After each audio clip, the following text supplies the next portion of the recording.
Welcome to our deep dive on the down payment dilemma. If you're saving for a home over the next 5 to 10 years, you're likely stuck between two fears: inflation eroding your cash, and market crashes wiping out your investments right before you buy. Today, we'll break down a practical, hybrid approach that preserves your purchasing power and manages risk as your target date approaches. First, we'll map the problem clearly.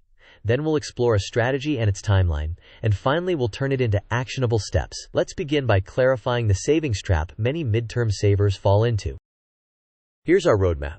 We'll define the savings trap, explain why relying solely on cash is risky due to inflation, and compare cash versus stocks. Then we'll introduce a hybrid portfolio designed for a 5 to 10 year goal, show you how to optimize the safe portion for taxes and yield, and walk through a de-risking schedule as you near your purchase. We'll end with an action plan and a quick quiz to cement the ideas.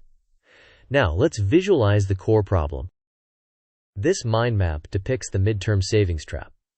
On one side, holding cash feels safe, but yields are often lower than inflation, leading to a steady erosion of purchasing power. On the other side, going all in on stocks introduces sequencing risk, the chance that a market downturn hits right before your purchase, potentially delaying your plans or shrinking your down payment. The 5 to 10 year window is unique because it requires both growth and stability, and it demands a dynamic transition as your timeline shortens. With the problem framed, let's analyze why cash alone is not enough. Cash appears safe, but inflation quietly diminishes its purchasing power year after year. Keeping money in a standard, low-yield account is particularly harmful because the interest earned may be negligible compared to rising prices. High-yield savings accounts are a significant improvement, yet even they can lag inflation across a multi-year horizon. Over 5 to 10 years, the opportunity cost of not investing becomes material. Consequently, we need an allocation that aims for growth while controlling downside risk. Next, let's compare the extremes of cash and stocks to understand the trade-offs more clearly. On the left, cash and high-yield savings provide liquidity and stability of principal.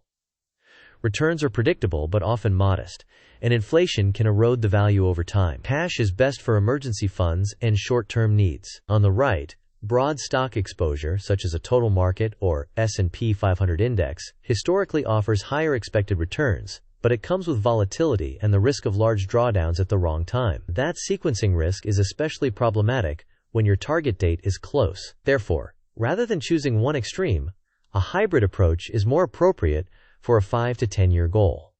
Let's walk through that hybrid strategy. The hybrid strategy combines a growth bucket and a safety bucket. The growth bucket typically uses broad market index funds to capture market returns and hedge housing inflation. The safety bucket aggregates high-yield savings for liquidity and U.S. Treasuries, or CDs, for more predictable income. Before investing, ensure you have an emergency fund, typically 3 to 6 months of necessary expenses in a high-yield savings account. Then, allocate between growth and safety according to your risk tolerance and time horizon, and rebalance periodically to stay on target. Crucially, this allocation should not remain static. You must increase the safety bucket as your purchase date approaches. Now let's focus on optimizing the safe portion with tax awareness. For the safe portion, prioritize liquidity for emergencies and near-term needs by using a high-yield savings account. When selecting fixed income beyond the emergency fund, compare options on an after-tax basis. U.S. Treasuries are exempt from state and local taxes, which can make their after-tax yield superior to CDs for investors in states with income taxes. CDs, while potentially offering competitive nominal yields, are often fully taxable at the state level, reducing their net return. Additionally, align maturities with your estimated purchase timeline to reduce the need to reinvest at uncertain future rates. With the safe bucket optimized, we now need a clear schedule for de-risking as the purchase date approaches. This illustrative table compares approximate after-tax yields across common safe instruments. HYSA rates are fully taxable at both state and federal levels and can fluctuate. CDs may offer higher nominal yields but are also typically taxed at the state level and may incur penalties if redeemed early. U.S. Treasuries are taxed at the federal level but exempt from state and local taxes, which can improve their after-tax returns for residents of states with income taxes. A ladder of Treasuries can help align maturities with your home purchase timeline. These figures are examples only and will vary with market conditions and personal tax situations. Next, we will formalize a timeline to shift risk down as your purchase nears. This timeline illustrates a structured reduction in portfolio risk as the purchase date approaches. From years 10 to 7, the allocation is growth tilted to combat housing inflation.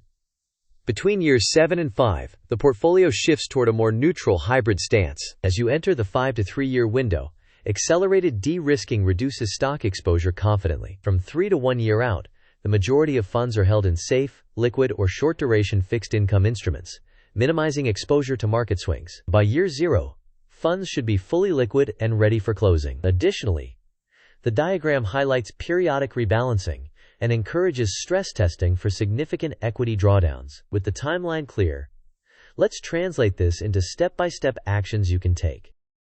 Follow these steps to implement the hybrid plan. First, define your target purchase date and estimated budget. Second, fully fund an emergency reserve in a high-yield savings account, typically 3 to 6 months of essential expenses. Third, choose a growth bucket using low-cost broad index funds. Fourth, set up the safety bucket with a mix of HYSA and U.S. Treasuries or CDs. Fifth, determine a starting allocation appropriate for your time horizon and risk tolerance.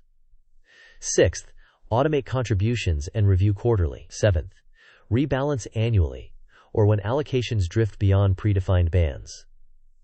Eighth, at 5 years out, begin accelerating the shift from stocks toward safe assets. Ninth, by 3 years out, ensure the majority of funds are in safe, liquid holdings. Finally, within the last 12 months, move nearly or fully into HYSA and short treasuries to guarantee availability for closing. Next, let's insert a concise disclaimer to frame this as education, not advice.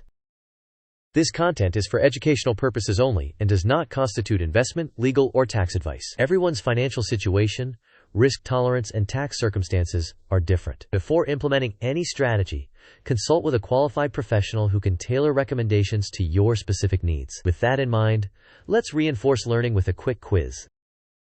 Question: where should your emergency fund and immediately needed cash live? Options are A, in a standard checking account for convenience, B, in a high-yield savings account for liquidity and yield, C, in an S&P 500 index fund to maximize growth, D, in a 5-year CD to lock a higher rate. You may pause the video now to think about the answer. We will discuss the answer in the next section of the video. The correct answer is B.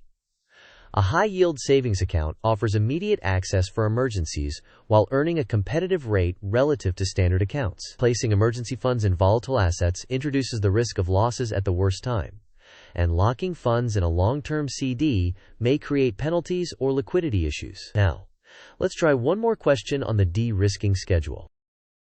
Question: as you reach about 3 years from your target home purchase, what should be true of your down payment funds? Options are A, majority remains in stocks for growth, B, majority is shifted to safe, liquid assets like HYSA and Treasuries, C, entirely in 5-year CDs to chase higher yields, D, equal parts crypto and stocks for upside. You may pause the video now to think about the answer. We will discuss the answer in the next section of the video. The correct answer is B. Around 3 years from the purchase, your focus should pivot from maximizing returns to preserving capital and ensuring liquidity. This reduces sequence of returns risk and increases the probability your funds will be available when you need them. With the quiz complete, let's crystallize the key points. These are the main takeaways. Cash alone can lose ground to inflation over a multi-year period, while an all-stock approach may expose you to damaging drawdowns just before your purchase. A hybrid strategy that blends index fund growth with safe, liquid assets can address both needs. Evaluate safe instruments on an after-tax basis. Treasuries may hold an advantage where state taxes apply. Finally, adhere to a clear de-risking schedule as your purchase date approaches. Next, we'll summarize and give you concrete next steps. In summary, define your target date and budget, and build an adequate emergency fund. Choose low-cost index funds for growth, and HYSA, or Treasuries for safety. Then automate contributions. Rebalance regularly, and de-risk in line with your timeline so that funds are fully accessible by the time you are ready to close. Before we wrap up, here's a quick creative nudge to stay connected.